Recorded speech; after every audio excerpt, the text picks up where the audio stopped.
बिस्मिल्लाहिर्रहमानिर्रहीम। अस्सलाम वालेकुम व्यूवर्स। आज हम आपको बताएंगे कि हम कैसे ज़्यादा लहसुन छील के तो उसको स्टोर करते हैं।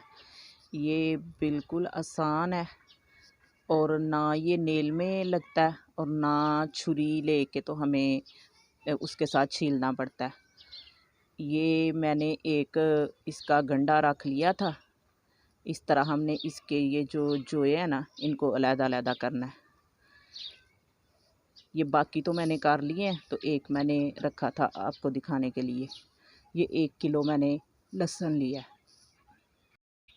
इसमें से छिलके निकाल के तो इसको एक बर्तन में फैला लेंगे। और अब मैंने लिया 3 टेबलस्पून कुकिंग ऑयल। सरसों का ऑयल भी ले सकते हैं, घी भी ले सकते हैं, ज़्यादा नहीं डालना। अब हम इसको हाथ से अच्छी तरह मिक्स करेंगे ताकि लहसुन के हर एक जोए को ना कुकिंग ऑयल जो है ना अच्छी तरह लग जाए। हाथ से इस तरह मलेंगे ना तो ये अच्छी तरह लग जाएगा।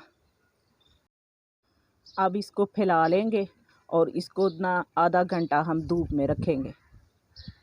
आजकल वैसे ही धूप बड़ी तेज़ है, तो ये आधे घंटे में इसके छिलके क्रिस्पी हो जाएंगे, तो फिर हम इसको छील लेंगे। इसको रखे हुए आधा घंटा हो गया, तो इसके जो छिलके हैं ना वो अच्छी तरह क्रिस्पी हो गए हैं। अब हम आपको बताएंगे कि इसको कैसे छीलना है। इसको इस तरह हाथ में लेके ना तो मलेंगे तो फिर भी लहसुन निकल आएगा। ये देखें, इसमें से ना लहसुन निकलना शुरू हो गया। अब हम इसको जो निकला हुआ लहसुन है इसको निकाल लेंगे।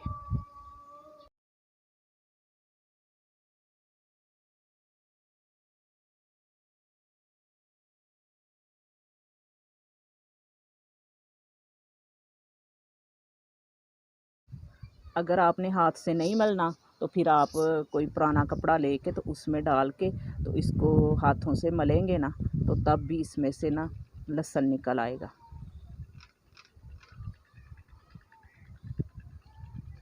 ये देखें कितना माशाल्लाह ज़बरदस्त इसमें से लहसुन निकल आया। अब इसमें से छीला हुआ लहसुन निकाल के तो इसको दोबारा उसी तरह मलेंगे, तो जो बाकी रह गया उसमें से भी निकल आएंगे। सबसे मज़े की बात यह है कि इससे हमारा टाइम भी बच जाएगा। ये देखें माशाल्लाह इस तरह ये कितना ज़्यादा मैंने छील लिया। अब मैं इसको हाथ से छीलूँगी। ये देखें माशाल्लाह कितना जल्दी जल्दी इसका छिलका उतर रहा है। ये तकरीबन जो 1 किलो लहसुन है इसको मैं 20 से 25 मिनट में छील लूँगी।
आपको अगर हमारी वीडियो अच्छी लगे तो इसको लाइक करें और हमारे चैनल को सब्सक्राइब करें और अपनी दुआओं में याद रखें।